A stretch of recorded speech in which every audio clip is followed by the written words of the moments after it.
জয় শ্রীকৃষ্ণ, রাধে রাধে। নমস্কার বন্ধুরা, আমার এই চ্যানেলে আপনাদের সবাইকে স্বাগত। আমি আশা করছি আপনারা সবাই ভগবানের কৃপায় অনেক অনেক ভালো আছেন।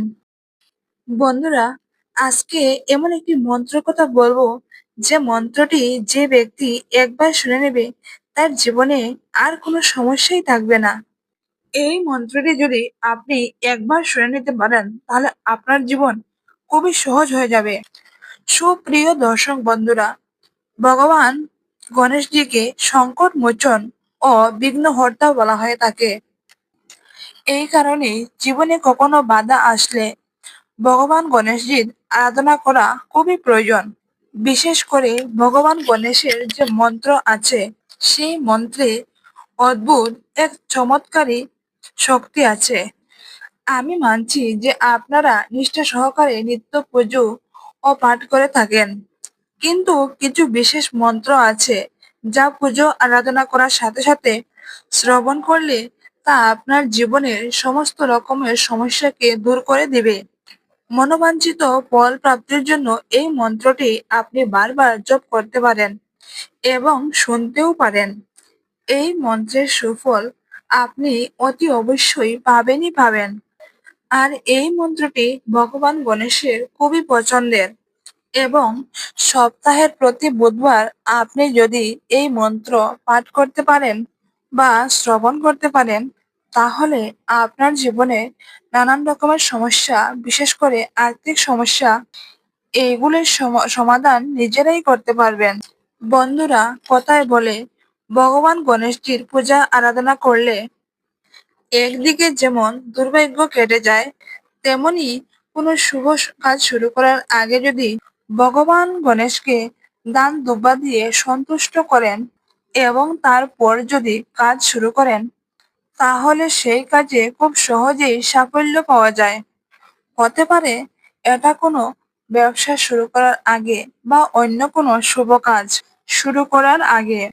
আর এই কারণেই যে কোনো দোকানে ভগবান গণেশজির মূর্তি রাখা হয়। ধনসম্পত্তির দেবী মা লক্ষ্মীর পাশাপাশি ভগবান গণেশের মূর্তি রেখে যদি আপনি নিত্য পূজা করতে পারেন, তাহলে আপনার শত জন্মের পাপ ক্ষয় হয়ে যাবে। সেই সঙ্গে আপনার আয় উন্নতিও বহুগুণ বৃদ্ধি পাবে। অনেকেই বাড়িতে ভগবান গণেশজির মূর্তি রেখে নিত্য পূজা করে থাকেন। তো বন্ধুরা, প্রত্যেক বুধবার আপনি কোন মন্ত্রটি শ্রবণ করবেন, আপনার আর্থিক উন্নতি হবে, আপনার সমস্ত বাধা বিপত্তি কেটে যাবে। জানতে হলে ভিডিওটি সম্পূর্ণ মনোযোগ দিয়ে দেখুন। আর বন্ধুরা, আপনাদের কাছে একটাই অনুরোধ, আপনাদের যদি আমার ভিডিওটি ভালো লাগে তাহলে একটা লাইক করবেন, আর চ্যানেলে নতুন হয়ে থাকলে সাবস্ক্রাইব করে আমার পাশে থাকবেন। চলুন বন্ধুরা, এবার মূল আলোচনায় প্রবেশ করা যাক।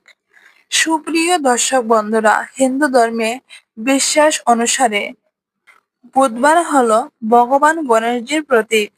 তাই ভগবান গণেশজির কৃপা পেতে মাসের প্রত্যেকটি বুধবার ভগবান গণেশের এই মন্ত্রটি শ্রবণ করুন। জীবনে সুখ শান্তি বজায় থাকবে। আর আপনার গৃহে যদি শান্তি বজায় রাখতে চান, তাহলে প্রত্যেক বুধবার ভগবান গণেশের পূজা আরাধনা করার সময় তার চরণে অবশ্যই নিবেদন করবেন কয়েকটি দুর্বা ঘাস, এবং সেই সঙ্গে যে কোনো একটি লাল ফুল নিবেদন করে ভগবান গণেশজির পুজো আরাধনা করবেন। কারণ লাল ফুল সিদ্ধিদাতা গণেশজির খুবই পছন্দের ফুল। ভগবান গণেশকে পূজা করার সময় তার প্রসাদে রাখতে ভুলবেন না তার প্রিয় লাড্ডু, এবং সেই সঙ্গে জ্বালাবেন সুগন্ধি ধূপ এবং প্রদীপ, এবং কিছুটা সিঁদুর দিয়ে আপনি অবশ্যই একটি তিলক এঁকে দিবেন। এই সব উপাচারের মধ্যে দিয়ে আপনি যখনই সময় পান না কেন, আপনি এই মন্ত্রটি শ্রবণ করুন। আর এই মন্ত্রটি হলো: ওম গ্লোম গৌরীপুত্র বক্রতুণ্ড গণপতি গুরু গণেশ, গ্লোম গণপতি সিদ্ধিপাটি সিদ্ধিপতি, আমার দুঃখ দূর করো। বন্ধুরা, এই মন্ত্রটি প্রত্যেক বুধবার দিন শ্রবণ করলে আপনার সমস্ত রকমের দুঃখ, সঙ্গে আপনার যদি কোনো রোগ অসুখ থেকে থাকে, তাও কিন্তু কিছুদিনের মধ্যে বিলীন হয়ে যাবে। এই মন্ত্রটি এতটাই শক্তিশালী, আপনারা শুধু একবার এই মন্ত্রের প্রয়োগ করেই দেখুন। তো বন্ধুরা, আজকের মতো ভিডিওটি এখানে শেষ করছি। ভিডিওটি যদি আপনাদের ভালো লাগে তাহলে অবশ্যই একটু লাইক করবেন। আর চ্যানেল নতুন হয়ে থাকলে সাবস্ক্রাইব করে আমার পাশে থাকবেন। এতক্ষণ সময় নষ্ট করে আপনারা আমার ভিডিওটা যে দেখেছেন তার জন্য আপনাদের অসংখ্য ধন্যবাদ।